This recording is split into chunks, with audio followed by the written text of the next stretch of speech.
Cyclone సెనియర్ effect దాదాపుగా India వైపు ఏమాత్రం ప్రభావం లేకుండా పోయింది.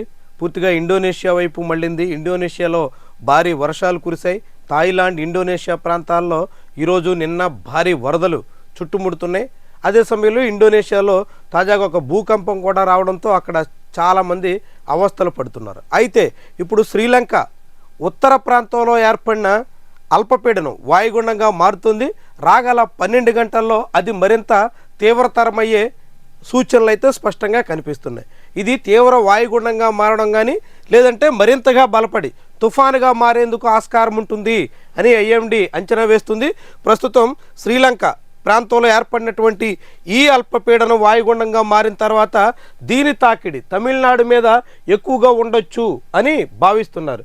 చెన్నైకి దక్షిణాన పాండిచ్చేరి ప్రాంతంలో అది తీరాన్ని తాకొచ్చు అనే అంచనా ప్రస్తుతానికి కనిపిస్తుంది. ఇది రేపు సాయంత్రానికి చాలా తీవ్రమైన ప్రభావం చూపొచ్చు. 29వ తారీఖు నుంచి ఆంధ్రప్రదేశ్లో కూడా ముఖ్యంగా దక్షిణాంధ్ర మీద దీని ప్రభావం ఉండొచ్చు అనే అభిప్రాయం ఐఎండీ వ్యక్తం చేస్తుంది. లేటెస్ట్గా మనం ఐఎండీకి సంబంధించినటువంటి శాటిలైట్ ఇమేజ్ మనం ఇప్పుడు ఇక్కడ చూస్తే లేటెస్ట్ ఇమేజ్ ఇది.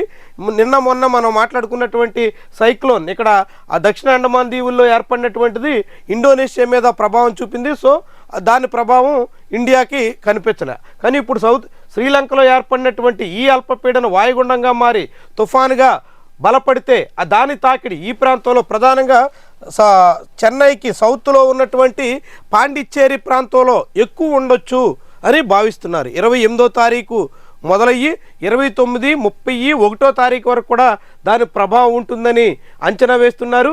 29 లేదా 30వ తారీఖున తీరం తాకొచ్చని భావిస్తున్నారు.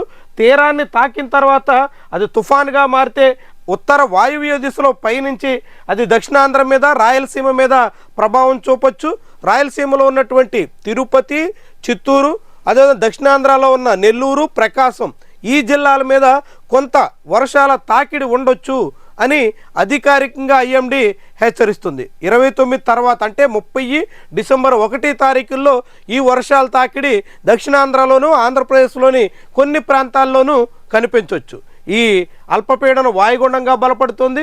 ఇది తీవ్ర వాయుగుండంగానే తీరాన్ని తాకుతుందా లేకుంటే తుఫానుగా మారే అవకాశం ఉన్న తరుణంలో తుఫానుగా కూడా మారుతుందా ఇది తేలాల్సి ఉంది. తుఫానుగా మారితే మాత్రం దాని ప్రభావం కొంత ఎక్కువ ఉండొచ్చు. అది ఎక్కువగా తమిళనాడు మీద ప్రభావితం చేయొచ్చు. దాని తర్వాత దక్షిణాంధ్ర మీద కూడా దాని తాలూకా ప్రభావం ఖచ్చితంగా ఉంటుంది.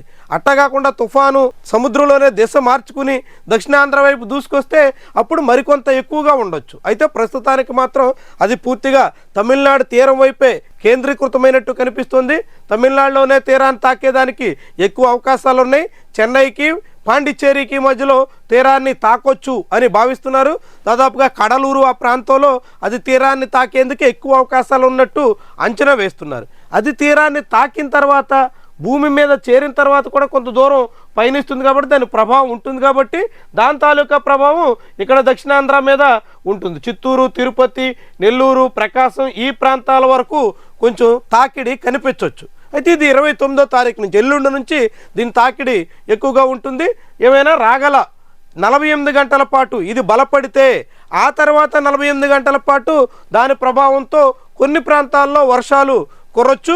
ఓ మాదిరి వర్షాల నుంచి భారీ వర్షాల వరకు కొన్ని ప్రాంతాల్లో కురిసేదానికి అవకాశం ఉన్నట్టుగా ఐఎండీ అంచనా వేస్తుంది. అందుకు తగ్గట్టుగా మత్స్యకారుల్ని అప్రమత్తం చేసింది. సముద్రంలో వేటకు వెళ్ళొద్దంటూ ఆదేశాలు ఇచ్చింది. దాంతోపాటు రైతుల అంతా అప్రమత్తంగా ఉండాలి, తమ పంటలను సురక్షితంగా జాగ్రత్త పడాలి అనేటువంటి రీతిలో సూచనలు అయితే చేస్తున్నారు. ఇది లేటెస్ట్ అప్డేట్. 27వ తారీఖు నవంబర్ 2025 నాటికి బంగాళాఖాతంలో ఏర్పడినటువంటి అల్పపీడనం వాయుగుండంగా మారుతూ తుఫానుగా మారేందుకు ఉన్నటువంటి పరిస్థితులకు సంబంధించిన తాజా సమాచారం.